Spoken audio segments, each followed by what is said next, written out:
I was accepted by the masters of slack key before I was accepted by anyone else.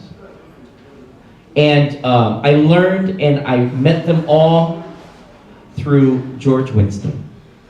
And before I stopped over here, yeah, I mean, he was just amazing. Before I stopped here, I went over there. And Dancing Cat Records used to be a thriving place.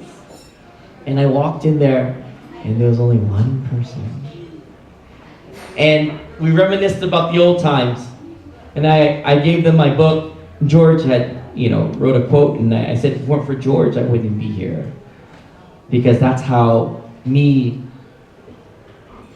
as a fly in the studio, and that's how I learned how to play slack key.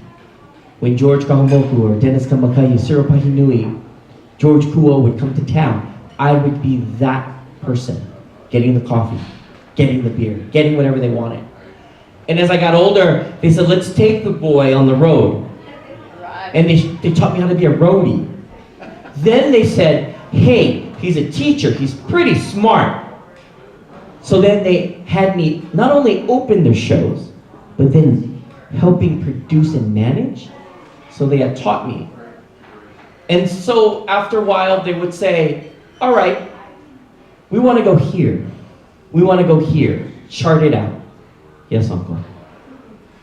And if I did it wrong, they'd yell at me. But when I did it right, everything was, as Uncle Cyril, Dennis would say, pull a limb. Everybody wins. It was win, win, win. And that was the key thing. And those are the things that I took. And so if it weren't for George Winston and his wonderful vision of recording slack key artists.